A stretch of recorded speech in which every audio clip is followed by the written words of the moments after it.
Welcome back to my channel. ಎಲ್ಲರೂ ಹೇಗಿದ್ದೀರಾ? ಎಲ್ಲರೂ ಚೆನ್ನಾಗಿದ್ದೀರಾ ಅನ್ಕೊಂಡು ಈ ವಿಡಿಯೋನ ಸ್ಟಾರ್ಟ್ ಮಾಡ್ತಾ ಇದ್ದೀನಿ. ಇವತ್ತು ಫುಲ್ ಮಳೆಯಲ್ಲೂ ಒಂದು ವಿಡಿಯೋ ಮಾಡಕ್ ಬಂದಿದ್ದೀವಿ.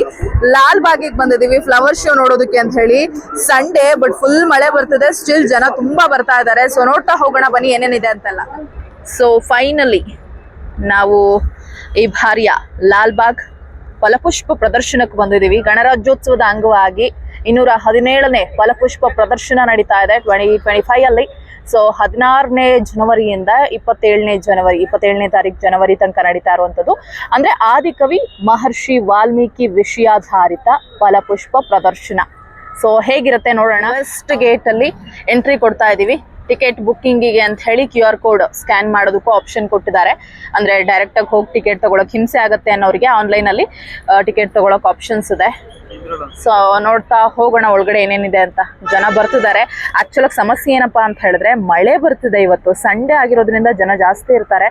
ಸೊ ಅದೇ ಹಿಂಸೆ ಆಗುತ್ತೆ ಅಂತ ಅಂದ್ರೆ ಅದ್ರ ಮಧ್ಯೆ ಮಳೆ ಬೇರೆ ಬರ್ತಾ ಇದೆ. ನನ್ನ ಗಂಡ ಜರ್ಕಿನ್ ಹಾಕೊಂಡು ಹಿಂಸೆ ಪಟ್ಕೊಂಡು QR ಕೋಡ್ನ ಸ್ಕ್ಯಾನ್ ಮಾಡಿಕೊಂಡು ಪೇಮೆಂಟ್ ಮಾಡೋಕ್ಕೆ ಅಂತ ನನ್ನ ಮೊಬೈಲ್ ತೊಗೊಂಡು ನನ್ನ ಅಮೌಂಟ್ ಎಲ್ಲ ಖರ್ಚು ಮಾಡ್ತವ್ರೆ. ನೆಟ್ವರ್ಕು ತುಂಬ ಚೆನ್ನಾಗಿರೋದ್ರಿಂದ ಕರೆಕ್ಟಾಗಿ QR ಕೋಡ್ ಸ್ಕ್ಯಾನ್ ಆಗ್ತಾ ಇಲ್ಲ ಎಲ್ರಿಗೂ. ಸೊ ಬಂದಿದ್ದೀವಿ ಡೈರೆಕ್ಟಾಗಿ ಕೌಂಟ್ರ್ ಹತ್ರನೇ. 100 ರೂಪೀಸ್ ಇದೆ ವೀಕ್ ಡೇಸಲ್ಲಿ 80 ರೂಪೀಸ್ ಇದೆ ವಯಸ್ಕರಿಗೆ, ಅಂದರೆ ಅಡಲ್ಟ್ಸಿಗೆ. ಇನ್ನು ವೀಕೆಂಡ್ಸಲ್ಲಿ 100 ರೂಪೀಸ್ ಇದೆ. ರಜೆ ದಿನಗಳು ಮತ್ತು ಶನಿವಾರ ಭಾನುವಾರ ಎಲ್ಲ ಇನ್ಕ್ಲೂಡ್ ಮಾಡಿ. ಮಕ್ಕಳಿಗೆ ಅಂತ ಬಂದರೆ ಜಸ್ಟ್ 30 ರೂಪೀಸ್ ಅಷ್ಟೇ. ನಾವಿಬ್ರು ದೊಡ್ಡವರಾಗಿರೋದ್ರಿಂದ ಈಗ 100 ರೂಪೀಸ್. ಚೈಲ್ಡ್ ಅಂತೀಯಲ್ಲ, ಹೋಗಿ 30 ರೂಪೀಸ್ ಟಿಕೆಟ್ ತಗೋಬೇಕು ತಾನೆ. ಯಾಕೆ ಹಂಗೆ? ನೈಸ್. ನೋಡಿ ವಾಟರ್ ಬಾಟಲ್ಸ್ನ ತಗೊಂಡೋಗಂಗಿಲ್ಲ ಅಂತೆ. ಲಾಸ್ಟ್ ಟೈಮ್ ಕೂಡ ಹಿಂಗೆ ಸ್ಟಾಪ್ ಮಾಡಿಸಿದ್ರು. ಅಲ್ಲಿ ಗಲೀಜ್ ಮಾಡ್ತಾರೆ. ವಾಟರ್ ಬಾಟಲ್ಸ್ ಎಲ್ಲ ಖಾಲಿ ಆದ್ಮೇಲೆ ಎಸಿತಾರೆ ಅನ್ನೋ ಕಾರಣಕ್ಕೆ ವಾಟರ್ ಬಾಟಲ್ಸ್ ಅಲೋ ಮಾಡಲ್ಲ. ಬೇರೆ ಬಾಟಲ್ಸ್ ಆದ್ರೆ ಅಲೋ ಮಾಡ್ತಾರೆ.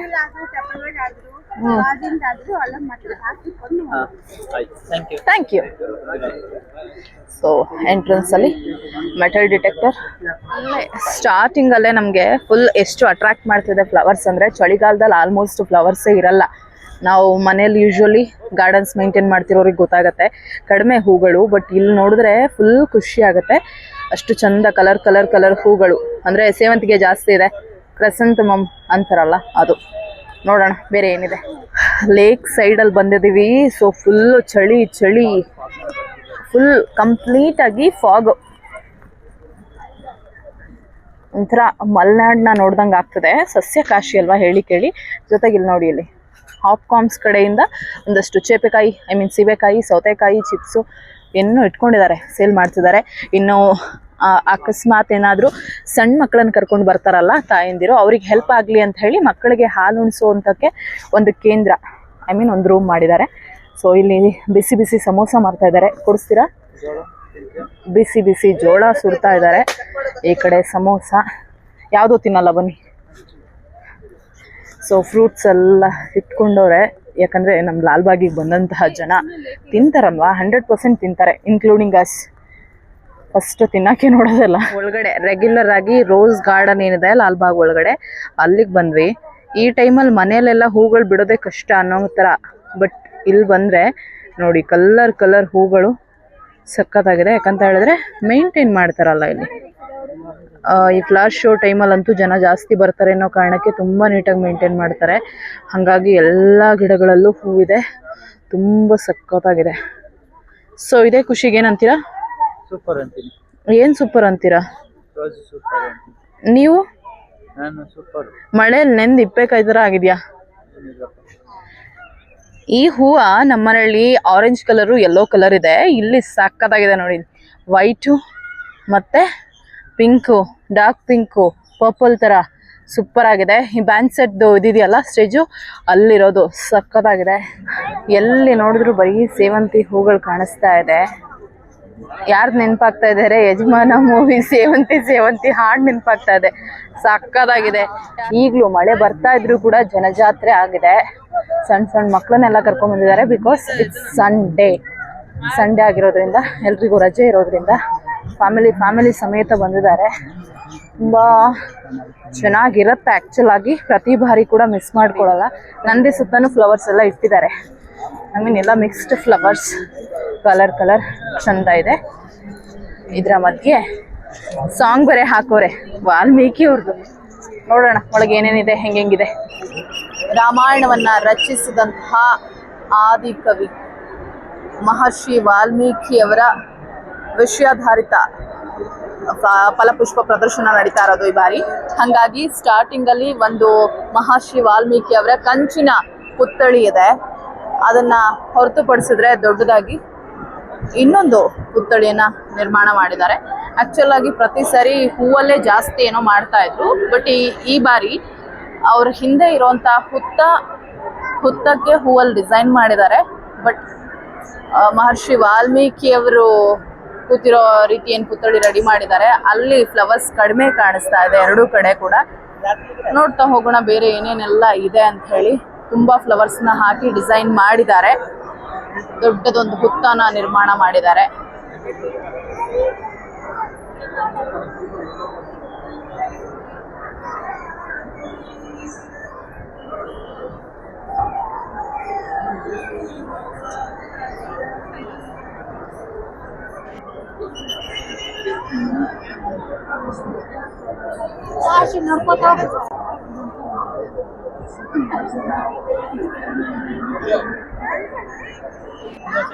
ರಾಮಾಯಣ ರಚಿಸಿರೋದು ವಾಲ್ಮೀಕಿ ಅನ್ನೋದು ಎಲ್ರಿಗೂ ಕೂಡ ಗೊತ್ತು. ಬಟ್ ಅಂತಹ ರಾಮಕಥೆಯನ್ನ ರಚಿಸೋದಕ್ಕೆ ಬ್ರಹ್ಮನಿಂದ ವಾಲ್ಮೀಕಿಗೆ ಆಶೀರ್ವಾದ ಸಿಕ್ಕಿತ್ತಂತೆ. ಸೊ ಅದರ ಫೋಟೋ ಕೂಡ ಇಲ್ಲಿ ಹಾಕಿದ್ದಾರೆ.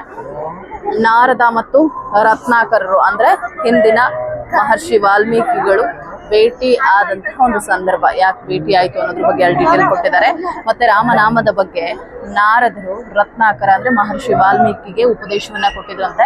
ಸೊ ಅದ್ರ ಬಗ್ಗೆ ಕೂಡ ಹಾಕಿದ್ದಾರೆ. ಬೇಡನಿಂದ ಹತವಾದ ಹಕ್ಕಿಯನ್ನ ಕಂಡು ಶೋಕಿಸಿದ ಮಹರ್ಷಿ ವಾಲ್ಮೀಕಿ ಅವ್ರ ಬಗ್ಗೆ ಒಂದಷ್ಟು ಡೀಟೇಲ್ಸ್ ನ ಕೂಡ ಎಲ್ಲ ಹಾಕಿದ್ದಾರೆ.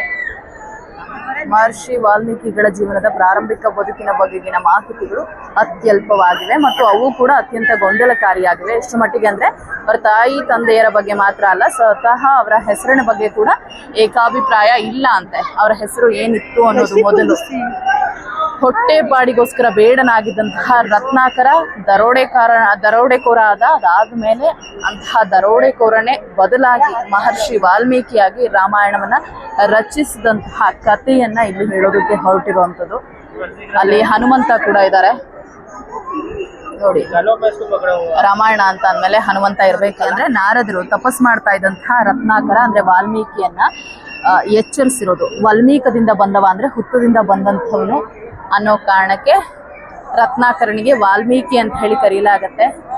ಸೊ ಇವತ್ತಿನಿಂದ ನೀನು ರತ್ನಾಕರ ಅಲ್ಲ, ತಪಸ್ಸು ಸಾಧನೆ ಎಲ್ಲ ಕೂಡ ಮಾಡಿರೋದ್ರಿಂದ ಹೊಸ ಹುಟ್ಟನ್ನ ಪಡ್ಕೊಂಡಿದ್ಯಾ. ಹಾಗಾಗಿ ನೀನು ವಾಲ್ಮೀಕಿ. ನೀನ್ ಮುಂದಿನ ದಿನಗಳಲ್ಲಿ ರಾಮಾಯಣ ಅಂದ್ರೆ ರಾಮನ ಕಥೆಯನ್ನ ರಚಿಸು, ನಿನ್ಗೆ ರಾಮನ ಚರಿತ್ರೆ ಎಲ್ಲ ಕೂಡ ದರ್ಶನ ಆಗ್ಲಿ ಅಂತ ಹೇಳಿ ನಾರದರು ಕೂಡ ರತ್ನಾಕರ ಅಂದ್ರೆ ವಾಲ್ಮೀಕದಿಂದ ಬಂದಂತಹ ವಾಲ್ಮೀಕಿಯವರಿಗೆ ಒಂದು ಮಾರ್ಗದರ್ಶನವನ್ನ ನೀಡುವಂಥದ್ದು.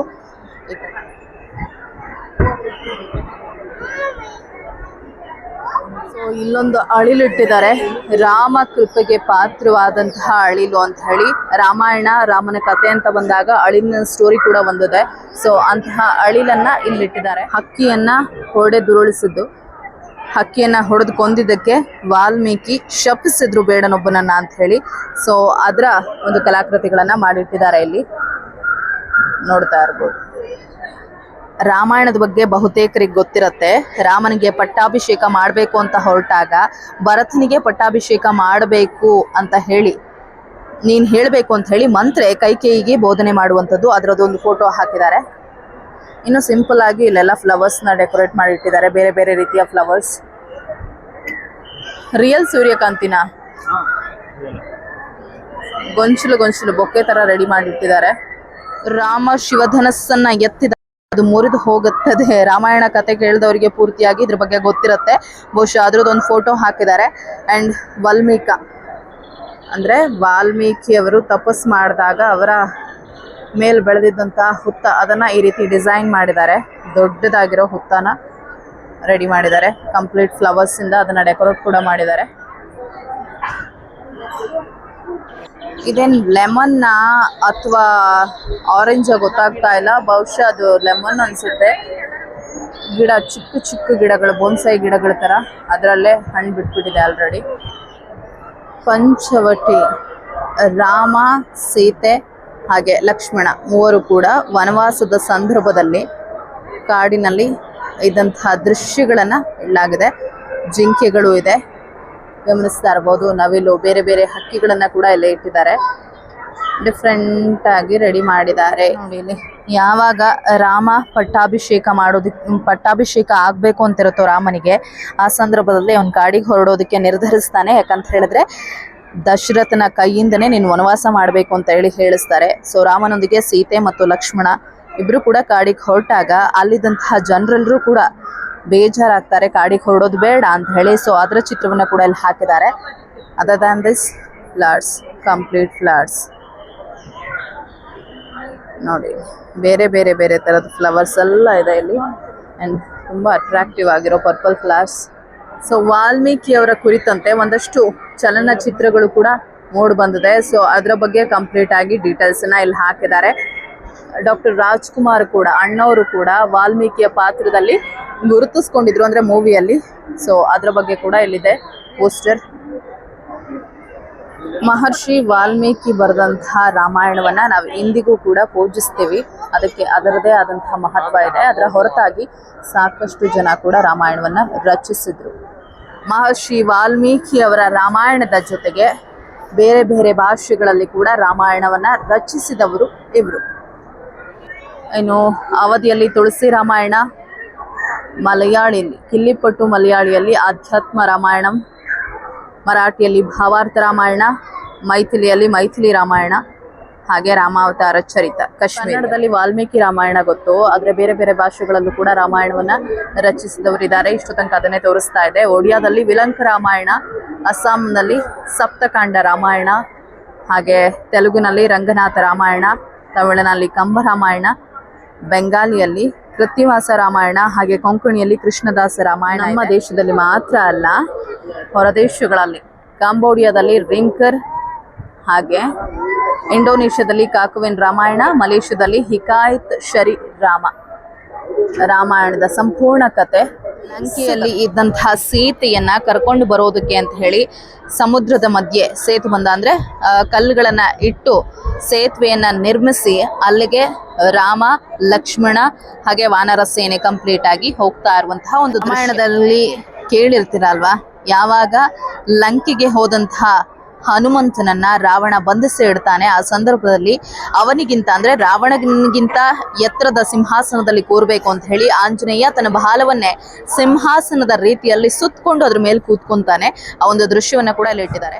ರಾಮನ ಜೊತೆ ವನವಾಸದಲ್ಲಿದ್ದಂತಹ ಸೀತಾಮಾತೆಯನ್ನ ಅಪಹರಿಸಿಕೊಂಡು ಹೋದಂತಹ ರಾವಣ ಆಕೆಯನ್ನ ಲಂಕೆಯಲ್ಲಿ ಇರಿಸ್ತಾನೆ. ಆಕೆಯನ್ನ ಹುಡ್ಕೊಂಡು ಬರ್ತೀನಿ ಅಂತ ಹೇಳಿ ಹೋದಂತಹ ಹನುಮಂತನಿಗೆ ಮೊದಲ ಬಾರಿ ಸೀತೆಯ ದರ್ಶನ ಆಗಿದ್ದು ಇದೇ ರೀತಿ. ಅದರ ಫೋಟೋ ನಮ್ಮ ರಾಷ್ಟ್ರಕವಿ ಕುವೆಂಪು ಅವರು ಕೂಡ 20ನೇ ಶತಮಾನದಲ್ಲಿ ಕನ್ನಡ ಭಾಷೆಯಲ್ಲಿ ಶ್ರೀರಾಮಾಯಣ ದರ್ಶನವನ್ನ ಕೂಡ ರಚನೆ ಮಾಡಿದ್ದು ಸ್ಪೆಷಲ್ ಆಗಿರುವಂತಹ ಫೋಟೋ. ಇತ್ತೀಚೆಗಷ್ಟೇ ಯಾರೋ ಒಂದು ವಿಡಿಯೋದಲ್ಲಿ ಹೇಳಿದ್ದನ್ನ ನೋಡಿದೆ, ರಾಮ, ಸೀತೆ, ಲಕ್ಷ್ಮಣರ ಜೊತೆಯಲ್ಲಿ ಲಕ್ಷ್ಮಣನ ಹೆಂಡತಿ ಉರ್ಮಿಳೆ ಕೂಡ ಇದ್ದಾರೆ ಅಂತ. ಸೊ ಆ ಫೋಟೋ ಇದು. ರಾಮಾಯಣದ ಕವಿ ಕೋಗಿಲೆ ಮಹರ್ಷಿ ವಾಲ್ಮೀಕಿ ಅಂತೆ. ವಾಲ್ಮೀಕ ಅಂದ್ರೆ ಹುತ್ತದಿಂದ ಬಂದಂತಹ ವಾಲ್ಮೀಕಿ ಅವರು ತಪಸ್ ಮಾಡ್ತಾ ಇದ್ದಂತಹ ಸಂದರ್ಭದಲ್ಲಿ ತಮಗೆ ಅರಿವಿಲ್ಲದೆ ತಮ್ಮ ಸುತ್ತನೂ ಕೂಡ ಅಂದ್ರೆ ತಮ್ಮ ಮೇಲೆ ಹುತ್ತ ಬೆಳ್ಕೊಂಡಿತ್ತು. ಅದರಿಂದಲೇ ಅವರಿಗೆ ವಾಲ್ಮೀಕಿ ಅನ್ನುವಂತಹ ಹೆಸರನ್ನ ಕೊಡಲಾಯಿತು. ಸೊ ಇಲ್ಲಿ ರಾಮ ಸೀತೆ ಫೋಟೋ ಇಟ್ಟಿದ್ದಾರೆ, ಜೊತೆಗೆ ವಾಲ್ಮೀಕಿ ಅವರದು. ರಾಮನ ಅನನ್ಯ ಭಕ್ತ ಜಾಂಬವಂತ ಸೀತೆಯನ್ನ ರಾವಣ ಅಪಹರಣ ಮಾಡೋದಕ್ಕೆ ಬಂದಂತಹ ಸಂದರ್ಭದಲ್ಲಿ ಅದನ್ನ ತಡೆಯೋದಕ್ಕೆ ಯತ್ನವನ್ನ ಮಾಡಿದಂತಹ ಪಕ್ಷಿರಾಜ ಜಟಾಯು. ಈ ಹೂಗಳು ನೋಡಿ ಎಷ್ಟು ಡಿಫ್ರೆಂಟ್ ಆಗಿದೆ, ಏನ್ ಸಖತ್ತಾಗಿದೆ ಅಂತ. ರಾವಣನ ಅಂತ್ಯ ಹೇಗಾಯ್ತು ಅನ್ನೋದನ್ನ ಕೂಡ ಇಲ್ಲಿ ಫೋಟೋ ಮೂಲಕ ತೋರಿಸಿದ್ದಾರೆ. ಒಳಗಡೆಯಿಂದ ಆಚೆ ಬಂದ್ವಿ. ಲಾಲ್ಬಾಗ್ನಲ್ಲಿ ಫ್ಲವರ್ ಶೋ ಒಂದ್ ಕಡೆ ಆದ್ರೆ ಇದರ ಆಚೆಗೆ ಕೂಡ ಒಂದಷ್ಟು ಶಾಪಿಂಗಿಗೆ ಆಪ್ಷನ್ಸ್ ಇದೆ, ಜೊತೆಗೆ ಫುಡ್ ಕೌಂಟರ್ಸ್ ಇದೆ, ಅದು ಇದು ಅಂತೆಲ್ಲ ಸೇಲ್ಸ್ ಇದೆ.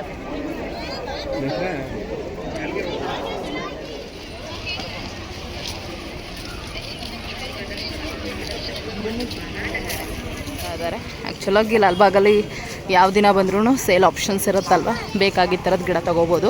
ಬಟ್ ಈಗ ಜನ ಜಾಸ್ತಿ ಬರ್ತಾರಲ್ವ, ಸೊ ತಗೋತಾರೆ. ಗಂಡ ಫುಲ್ ಹೋಗ್ತಿರೋದು ನೋಡು, ಎಷ್ಟೋ ಗಿಡ ತಗೋತೀನಿ ನನಗೆ. ದಾಸವಾಳ ಎಲ್ಲ ನೋಡಿ, ಇದೆಲ್ಲ ಇರೋದೇ ಗಿಡಗಳು. ಇಲ್ಲೆಲ್ಲ ಸೇವಂತಿ ಎಲ್ಲ ಇದೆ, ಇಂಡೋರ್ ಪ್ಲ್ಯಾಂಟ್ಸ್ ಎಲ್ಲ ಇದೆ. ವಾವ್, ರೋಸ್ ಪ್ಲ್ಯಾಂಟ್ಸ್ ಎಲ್ಲ ತುಂಬ ಇದೆ ಇಲ್ಲಿ. ನೋಡಬೇಕು ಯಾವ್ದು ಚೆನ್ನಾಗಿದೆಯಾ, ತಗೊಳ್ಳೋದಾದರೆ ಒಂದೋ ಎರಡೋ ತೊಗೋಬೇಕಷ್ಟೆ. ಆಪ್ಷನ್ಸ್ ಇಲ್ಲ ನಮ್ಮ ಹತ್ರ, ತೊಗೊಳೋದು ಜಾಸ್ತಿ ಇದೆ. ಬೋನ್ಸೈ ಅಂತ ನನ್ನ ಗಂಡ ಬಡ್ಕೋತಿದ್ದಾರೆ, ಬಟ್ ತೊಗೊಳಲ್ಲ, ಯಾಕಂದರೆ ಅದನ್ನೆಲ್ಲ ಮೇಂಟೈನ್ ಮಾಡೋದು ಕಷ್ಟ. ಬಟ್ ರೋಸ್ ಪ್ಲ್ಯಾಂಟ್ಸ್ ಎಲ್ಲ ಮೊನ್ನೆ ಎಷ್ಟೊತ್ತೆ ತೆಗ್ದಿದ್ದೀನಿ ನಾನು, ಹಾಕ್ಸಿದ್ದೀನಿ ಹೊಸದು. ಇವಾಗ ನೋಡಿದ್ರೆ ಜಾಸ್ತಿ ಆಗ್ತದೆ. 100 ರೂಪೀಸ್ ಒಂದು ಪಾಟ್ ಅಂತೆ. ಇಲ್ಲಿ ಡಿಫ್ರೆಂಟ್ ಆಗಿರೋದೆಲ್ಲ ಇದೆ. ಅಂಕಲ್ ಇದೆಲ್ಲ ಎಷ್ಟು? 500. ಯಾಕೆ ಅಷ್ಟೊಂದು ರೂಪಾಯಿ? ಈ ಕಡೆದೆಲ್ಲ 200.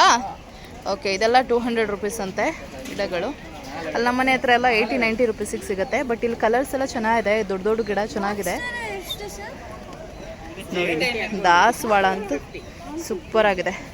ದಾಸವಾಳ 100 ರೂಪೀಸಾ ಎಲ್ಲ? ಅದು ಓಕೆ ಮಗನೇ, ದಾಸವಾಳ ತಗೊಳ್ಳೋಣ. ಇದು ಚಂದ ಇದೆಯಲ್ಲ ಮಗನೇ, ತೆಕ್ಕೊಡ್ತೀನಿ ಅಂತ ಕರ್ಕೊಬಂದು ಇವಾಗ ಬೇಡವ ಅಂತೀಯಲ್ಲ.